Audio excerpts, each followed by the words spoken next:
Jalan-jalan ke Muara Kamal, jangan lupa beli ikan gabus. Cakep.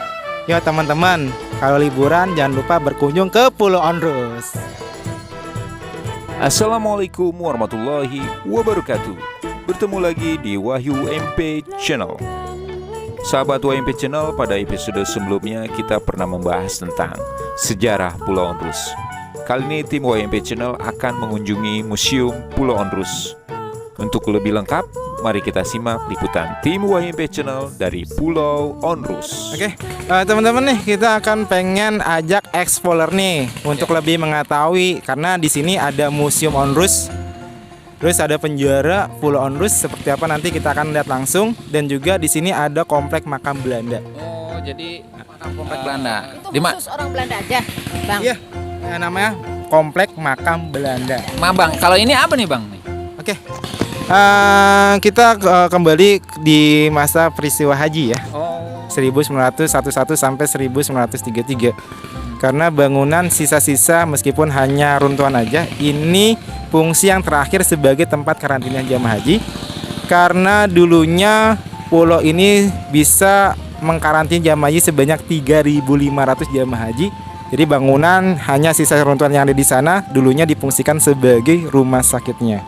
oh ini bekas rumah sakit dulu ya, rumah sakit apa untuk yang karantina haji ya, Bang ya. Lanjut, Bang. Oke, ya kita langsung ke museum ya. Nah, seperti apa museum di Pulau Onrus dan dulu dikenal sebagai apa? Oke, sih. Biar kita sudah tepatnya di depan bangunan. Ini salah satu bangunan yang sudah direnov. Jadi dulunya bangunan yang di depan abang atau ibu ini dikenal dengan nama rumah dokter. Oh, ini rumah dokter. Iya, ini rumah dokternya. Ini rumah dokternya ya. Karena hanya kepala dokter yang bisa stay di rumah ini, yang mengepalai rumah sakit yang ada di sana. Iya. Nah, tahun 1972 Pulau Onrus dijadikan sebagai cagar budaya, itu SK dari Gubernur Ali Sadikin. Akhirnya sekarang bangunan yang depan abang sama empok Yang ini diubah fungsinya sebagai museum. Makanya kita bisa melihat ada panel-panel informasi terkait dengan Benteng Martello dan lain-lainnya. Oke, lanjut kita masuk ke dalam, Bang. Ini rumah dokter dulunya ya di zaman Belanda ya, Bang ya. Iya, pastinya, Bang. Jadi alih fungsikan menjadi museum. Oke, nah ini teman-teman, kita itu ya, berbagi informasi tentang Benteng Martello Benteng Martello. yang ada di Pulau Kelor. Nah, jadi Benteng Martello tersebut mereka bangun tahun 1850 sampai 1853. Fungsinya sebagai benteng pengintai. Itu tinggi nggak, Bang? Awalnya. Nah, iya, jadi Tinggi gitu. emang seperti itu ketinggiannya. Dari dulu begitu. Mm-mm. Jadi ketinggiannya dari permukaan laut 9 meter. Nah, pasti tadi sudah Udah kesana tadi. Akang sama Empok udah kesana ya melihat Iya. eksotisnya Benteng Martello yang ada di Pulau Kelor. Kenapa kok mereka membuat Benteng Martello di Pulau Kelor, di Pulau Bidadari, di Pulau Cipir, dan bahkan di Pulau Onrus juga pernah mereka bangun. Karena tahun 1850-an, sebelum 50-an, mereka ingin apa ya? Jadi ada sistem raide. Jadi pengamanan dari kapal perang mereka. Nah, ini ada Seperti itu. apa? Gambaran tempo dulu kapal Belanda. Oke ya. Lanjut aja, kita akan berbagi informasi seperti apa koleksi di dalam museum yang Yes. sudah disajikan. Ayo, Bang. Ya. Sekarang saya udah di dalam nih sama Bang Said sama Mpok Nur. Nah, ini koleksi-koleksi yang ada di museum di Ini ada dua sisa-sisa runtuhan atau material di Pulau Onrus yang ditemukan. Ini ada batu bata yang seperti kita bisa lihat ya. Dan juga ada perbedaan dari bata yang saya angkat ini. Jadi batu bata ini produksi lokalnya, teman-teman, abang ya. Nah, kalau bata yang saya angkat ini mereka bawa langsung dari Belandanya. Oh, ini dari Belanda nih, batu Belanda langsung dibawa. Jadi kayak ini juga ya, kayak campuran gitu. Emang struktur tanahnya mereka berbeda. Makanya kenapa kok perbedaannya nih ya. Kalau yang ini, Bang, Oke, ini untuk apa ya? Amunisi meriam ya. ini amunisi bom. Jadi gini, kalau misalnya kita kan melihat di TV-TV tuh, Itu kalau misalnya meriam itu mengeluarkan bola seperti ini kan meledak. Ini bukan meledak, hanya untuk meruntuhkan, Oh, ngancurin doang. ngancurin. Nah, kalau seperti itu, teman-teman. Nih Bang Saidi, ini bentuknya tuh ada kecil, ada yang besar. Ya, karena macam-macam bobotnya. Oh, di Jadi mungkin kalau kecil ini kejauhannya lebih jauh daripada bobot yang agak besar seperti ini. Oke. Yuk, lanjut Bang. Oke, nah saya akan menerangkan sejenak kenapa kok bata ini sampai ke Pulau Ondus. Jadi gini, mereka kan membawa rempah-rempah dari Batavia menuju Belanda, sedangkan dari Belanda kapal dalam keadaan kosong. Karena kapal layar, otomatis dalam perjalanan mereka harus membawa pemberat. Oh iya. Oke ya. Iya, iya. Oke, sip. Mana tadi itu batu? Nah, itu batu bata Belanda ini. Asli Belanda. Kalau yang ini lokal Indonesia ya. Iya. Lanjut Bang. Lanjut nih, Empok ya, sama Abang nih. Selain itu, kita juga masih ada koleksi nih, teman-teman. Ini juga mereka bawa langsung dari Belandanya. Ini apa nih Bang? Ini kloset. Kloset Belanda. Kenapa kok kloset ini sampai ke Pulau Ondus? Iya. Jadi historisnya gini, pertengahan abad 17-18, bangsa Eropa sudah menyadari untuk membuang sanitasinya. Sampai segitunya ya orang. Iya, mereka udah tahapnya udah tinggi di zaman itu. Makanya kloset ini mereka juga bawa langsung dari Belandanya. Belanda. Nah, ini kloset Belanda. Ini apa? Paku-paku itu. Oke ini teman-teman, ini semacam kayak alat-alat pertukangan karena di sini adalah untuk perbaikan kapal. Jadi ada semacam pasaknya dan lain-lainnya, Lanjut. angkurnya. Lanjut ya. Nih Abang Amampo nih ya. Iya, Kita akan berbagi informasi. Ini ada salah satu koleksi di mana selama orang-orang Belanda mau bermukim di Pulau Ondus, ya alat keseharian yang pernah mereka gunakan. Lanjut Bang. Lanjut ya. Dan juga ada sepatu besi juga nih, Empok atau Abang nih. Iya. Ditemukan di Pulau Ondus. Oh, ini sepatu besi. ini apa tuh Bang? Sepatu besi. Oh, sepatu Belanda. Sepatu besi kegunaannya pemberat bagi para tahanan berada di Pulau Ondus. Sepatu tahanan. Jadi dari besi ya, Bang ya? Berat banget. Besi berat. Jadi bobot kurangnya sepasang itu 50 kiloan. Ini Bang yang bawa Bang. Nah ini untuk itu aja, jendela untuk tahanan pintu aja. Berapa ini? 50 kilo. Ya bobot kurang Itu lebihnya satu 50 Apa? sepasang. Waduh, berarti 100 dong sekali dipakai. Sepasang 50 kilo. Oh, sepasang sepasang 25 berarti ya. Berarti 25 satu pasang 25. Ya, ayo Bang, lanjut. Abang Bo, kita akan memperkenalkan seperti apa sih Pulau Ondus yang pernah mereka bangun tahun 1740. Ini sudah tersaji ada miniatur bangunan Pulau Ondus tahun 1740. Jadi keadaan Pulau Ondus dulunya tahun 1740 sudah seperti ini bangunan yang mereka bangun. Dulu luasnya 14 14 ya, 14 Hektar. 14 yang sekarang setelah kikis. Ya sekarang hanya menyisakan kurang lebih 7,5 hektar aja. Ini luasnya ya. Nah kita akan berbagi informasi ya. Heeh. Nah jadi ini dermaga Pulau Ondusnya posisinya berada di sini. Depan itu ya. Iya depan. Yang tadi ya. Ini bangunan fortes atau bentengnya. Terdapat bastion-bastion. Ini bastion-bastionnya karena bastion tersebut mereka fungsikan sebagai penaruh peperangan seperti meriam, amunisi dan lain-lainnya. Nah, struktur bangunan seperti ini, seperti kolam, ini sebagai docking kapal atau renovasi kapal mereka. Nah, di setiap docking kapal mereka juga sudah membuat kincir angin. Ada replikanya juga. Karena kincir angin tersebut fungsinya sebagai penggerak alat gergaji. Abang dan Mbok, ini kan karang nih. Jadi mereka buat papak seperti ini. Jadi fungsi karang ini sebagai pondasi bangunan.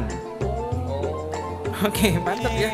Ya juga penemuan arkeolog di Pulau Ondus, piring-piringnya ini masih terkait kerjasama antara Chinese ya, karena banyak motif yang terkait dinasti Tang. Abang Po, karena dulunya ini adalah rumah dokter, ini adalah kamar-kamar dokternya. Fungsinya seperti itu. Namun sekarang belum disaji untuk umum ya. Jadi hanya sebatas ini penampakan di luarnya aja. Ini kamar dokter nih zaman dulunya. Ya, kamar dokter, ruangan dokter. Tadi kan sudah disampaikan nih Po sama Abang. Iya. Kenapa kok hancur bangunan 1740 akibat ada serangan Inggris kan ya? Kemudian dapat perhatian kembali pada tahun 1828 oleh Gubernur Jenderal G.H. Baron Pandakapellen. Belanda ya. Bang? Iya. Jadi bangunan yang kedua seperti ini yang pernah mereka bangun di Pulau Ondus. Jadi ini dermaga kapalnya posisi berada di sini. Kenapa lebih padat ya bangunan di Pulau Ondus yang kedua? Karena mereka fungsikan juga sebagai tempat militer mereka. Berarti Bang, ini Pulau Ondrus ini emang khusus untuk militer Belanda ya? Orang-orang militer ya? Apa untuk umum? Nah, Warga jadi Belanda gitu. gini, perannya itu berbeda-beda, Bang. Oh. Nah, kenapa kok mereka juga fungsikan di sini di bangunan yang kedua itu sebagai tempat pangkalan militer mereka, takut akan ada serangan balik dari Inggris. Oh. Nah, terus untuk docking kapalnya ya. Nah, tahun 1828 docking kapal sudah bisa mereka perbaiki dari kapal tenaga uap. Makanya posisinya berada di sini nih, di atas air. Atas air. Makanya sejarah mengatakan nih Abang Pampo, Iya. James Cook, tahu James Cook? Heeh. Yaitu orang yang pertama kali menemukan benua Australia. Iya, iya. Sempat merenovasi kapalnya di Pulau Ondus. Nah, kata James Cook sendiri, ini adalah tempat bengkel kapal yang terbaik di seluruh dunia. Wih, terkenal berarti. terkenal. Pulau Ondrus. Nah, ini kapal Padawakang. Ini kapal apa nih, Bang? Ya ini Suku ciri Mandar. khas dari Bugis ya. Cuman ini mandarnya. Pinisi. Namun kalau lebih mendetail antara suku Mandar dan juga Bugis Makassar dan lainnya itu ada perbedaan. Nah, kalau yang kita bisa lihat ini dari khas Mandarnya. Oke, Bang. Yuk. Mana lagi nih, Bang, kita? Oke. Nah, ini hancur nih kembali nih Kakak atau Empo nih. Jadi ini hancur akibat letusan Gunung Krakatau bangunan yang kedua pada tahun 1883 akhirnya dibangun kembali sebagai tempat karantina haji yang tersisa keadaan yang sampai sekarang. Oh, yang tadi di depan ya. Abang atau Mbok, ini bangunan yang ketiga di Pulau Ondus yang pernah mereka bangun itu sebagai tempat karantina jemaah haji. Jadi ini adalah barak-baraknya. Iya, baru Di sini ya, Bang ya? Iya, di Pulau Ondus ini ini. yang tersisa keadaan sampai sekarang. Jadi mereka sudah membuat sebanyak 35 barak, satu barak tersebut isinya 100 orang. Nah, kita berada di sini ya, Mbok, Iya, Oh, di rumah dokter ini. rumah dokter. Terus juga rumah sakit berada di sini. di rumah sakit. Iya. Nah, ini untuk perapatan kapal atau dermaga. Bang, Pulau. itu dokter-dokternya itu orang Belanda apa orang Indonesia ya? Kan tahun 1911 kan ya? Itu kebanyakan dari orang Belandanya. Karena kita masih bisa melihat ini foto-foto nih, teman-teman atau Abang apa Ampo nih peristiwa haji ya. Ya pengurusnya juga orang-orang Belanda. Karena kita belum ada pemerintahan, makanya Hindia Belanda. Ya, Bang ya, bener ya?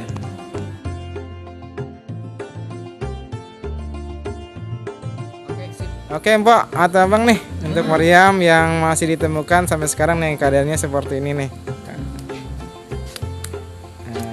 Jadi di Pulau Bidadari juga ada Mariam. Terus juga kalau untuk koleksi di Pulau Ondus kita bisa lihat sendiri ya, ada di depan museum dan juga ada yang paling depan di masa kemerdekaan jauh. Jadi Pulau ini tahun 1960 sampai 1965 dijadikan sebagai tempat penampungan bagi orang Indonesia yang kena penyakit menular. Oh, iya iya. Macam lepra, kusta ditampung Kusta di ditampung. Ondus. Tahun 1960 sampai 1965. masih zaman Orde Lama, Pak Soekarno. Ya, ini bangunan apa nih, Bang? Ini juga gini, Empo Abang, sorry nih ya. Iya. Ini masih kontroversi bangunannya. Nah, jadi apakah, namun sih ada literasi yang didapat oleh saya. Jadi ini pernah mereka fungsikan juga sebagai gereja di sini. Oh, Itu cuman belum akurasi ya. belum operasi. Kayak ini ada peninggalan yang masih original keadaannya, seperti yang kita bisa lihat. Jadi ini juga terkait di masa haji. Jadi ini public washingnya, tempat untuk cuci bajunya ya. Tempat cuci baju. Ini. Ini gedungnya ya dulu ya. Nah, di belakang kami sudah ada bangunan. Ini fungsinya sebagai penjaranya. Ini yang tadi abang sebutin bahwa Jepang ya bang ya? Penjara Jepang. Kalau bangunan ini sih masih bangunan Belanda. Namun nanti untuk gladiatornya bangunannya itu populer di masa Jepang. Ya bang. Ya. Oke nih, Bang Empok. Ya. Depan kita sudah ada bangunan penjara. Nah, seperti ini. Salah satu bangunan yang sudah ditukar juga ya. Iya. Ayo bang, masuk dalam ya. Ya, kita bisa melihat seperti apa koleksi atau diorama yang sudah disajikan di setiap ruangan-ruangan. Ini tahanan ya bang ya? Ini selnya. Sel di zaman Belanda ya. Zaman Belanda terus pernah juga diduduki Jepang, akhirnya jadi tempat Jepang juga ya bang ya. Nah ini ada miniatur ya bang ya. Bisa diselasin bang. Oke, ini ada diorama di peristiwa dari Zeppen Province. Nah, kita bisa lihat nih ada gambarnya ya. Ini kapal perang Belanda namanya Zeppen Province. Jadi kenapa kok ada stimulasi dari orang pribumi yang pernah diungsikan sebagai tahanan di Pulau Ondus? Karena gini, di kapal Zeppen Province itu ada krunya orang Prancis, Itali, bahkan orang pribuminya. Jadi kenapa ada pemboman di situ? Karena tidak ada penyesuaian gaji. Orang kita digaji serendah mungkin, sedangkan orang yang lain ya lumayan bagus. Ini ada foto tahanan ya bang ya. Ya, itu dari Zeppen Province, kru-krunya awak kapalnya. Orang-orang pribumi itu yang lagi di. Ini ada penyumpahan seorang. Oh, itu Quran itu kayaknya ya bang ya. Disumpah. Ini kapalnya. Oke, Abang, apa Mpok? Kita sudah berada tepatnya di Gladiator Pulau Ondus. Oh. Nah, ini gladiatornya. Gladiator. Ini gladiatornya. Ini bang, ini emang dari dulu begini ya? Apa Nah. di Ronif lagi enggak? Jadi untuk keramik ini pemugaran. Oh pemugaran. Ya harusnya polos sih. Namun ya kita ya taunya seperti inilah sekarang. Batas. Mungkin batas untuk berantem di sini ya? Nah, ini ringnya, emang Ringnya? batasnya. Oh. Nah, ini gladiatornya, di mana para tahanan untuk mengurangi ada untuk pertarungan. Pertarungan ini masa penjajahan Jepang ya bang ya? Iya, tahun 1940-an lah. 40-an ya, bukan yang Belanda ya, bukan ya Jepang. Lanjut lagi apa lagi bang? Udah hanya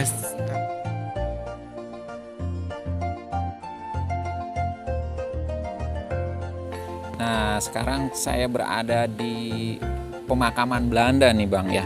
Iya. Ini apa nih bang nih? Kalau boleh saya tahu nih. Nah, ini dari banyak makam di komplek makam Belanda yang ada di Pulau Ondus. Ini yang sangat viral atau melegenda nih. Namanya Maria van der Velde. Maria van der Velde. Jadi historis yang melekat di Pulau Ondus, Maria ini dikirim ke Pulau Ondus sebagai perawat. Jadi tenaga medis dari Belanda langsung dikirim di sini ya bang ya? Iya. Nah, ini ada itu ya, puisi nih di makam Maria van der Velde. Ini asli ya bang ya, berarti ya tulisan dari zaman dulunya Belanda ya? Seperti itu. Karena gini, pernah juga ada orang Belanda yang berkunjung ke Pulau Ondus. Jadi bahasa Belanda ini tidak sama bahasa yang dulu seperti ini. Oh ini bahasa Belanda tempo dulu kali ya? Seperti itu. Ininya apa nih bang? Nah, oke. Isinya? Sedikit saya ceritakan ya atau bacakan. Jadi mayatnya dikubur meskipun ia layak hidup bertahun-tahun lamanya. Namun Yehova menghendaki dengan kematiannya. Yehova itu nama Tuhan ya. Nah, terus Maria hilang, Maria tak kembali lagi. Saya tarik ucapan saya atau kelancangan saya meskipun langsung didenda. Semenjak Maria di pangkuan Tuhannya hidup selamanya sampai sekarang. Dan ini Nona Belanda adalah tenaga medis ya bang ya, perawat yang dikirim dari Belanda ke Pulau Onrus ya bang ya.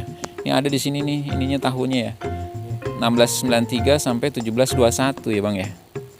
Umur kurang lebih 25 tahun lah ya. Jadi kenapa kok di sini kebanyakan di usia muda banyak yang meninggal? Karena mereka tidak kuat iklim tropis berada di Pulau Ondus, dan juga ada wabah yang menyerang di Pulau Ondus namanya penyakit leptos. Oh, Bang, mau nanya nih Bang. Oke. Ini kok berundak-undak beda-beda nih? Oke, ada yang Kalau ini makamnya yang datar, ini terus ada yang kayak hanya batu aja, batu bata, ada yang seperti ini. Ini makam juga ya Bang ya? Iya, makam juga. Jadi literally saya pernah temukan atau baca di dalam sistem kerajaan Belanda juga mempunyai tingkatan atau kasta. Oh, jadi ada kasta-kastanya ya. Ini yang paling tinggi. Nah itu ada juga, lihat. Iya. Alhamdulillah kita udah keliling-keliling nih, ditemenin sama Empon Nur, sama Bang Ridwan Saidi. Bang Ridwan Saidi sangat luar biasa nih, ngejelasinnya dari pertama kita datang sampai akhirnya sampai terakhir nih. Bang, ada pesan-pesan gak nih buat penonton? Oke, untuk teman-teman ya ramaikanlah Pulau Ondus, karena banyak sekali edukasi yang bisa teman-teman tahu secara langsung, dan juga emang jas merah lah, jangan lupakan sejarah. Jadi kutipan dari Bung Karno, bangsa yang besar, bangsa yang Tidak melupakan sejarah. Ponor ada pesan? Pesan saya buat anak milenial. Zamannya anak milenial, jangan lupa sejarah, karena sejarah juga sama ya, bagi yang muda-muda harus tahu sejarah. Kita gali terus. Saya ucapkan kepada Bang Saidi banyak-banyak terima kasih. Oke, saya juga banyak terima kasih. Insya Allah kita kesini lagi. Ada pantun dikit nih Bang. Ada pantun nih buat kota Jakarta ya. Ondel-ondel punya Jakarta. Cakep. Jangan lupa memakai baju dari saya. Oke, cakep. Cakep. Selamat ulang tahun DKI Jakarta. Semoga semakin jaya dan keren. Bang Saidi gimana? Pantunnya. Oke, dari kami ya. Jalan-jalan ke Muara Kamal, jangan lupa beli ikan gabus. Cakep. Yo teman-teman, kalau liburan jangan lupa berkunjung ke Pulau Ondus. Cakep, Ponor. Dari Pok Nur nih. Bila ada sumur di ladang, Oke, cakep. Cakep. bisa kita menumpang mandi. Cakep. Bila ada umur kita panjang, Cakep. bisa kita berjumpa lagi. Jangan lupa like and subscribe di Wahyu MB Channel. Nanti kita akan membahas tentang sejarah dan kearifan lokal yang ada di Indonesia. Terima kasih. Wassalamualaikum warahmatullahi wabarakatuh. Baik sahabat YMP Channel, demikianlah liputan kita di Pulau Ondrus dan Museum Pulau Ondrus. Pada episode selanjutnya kita akan membahas tentang Pulau Cipir.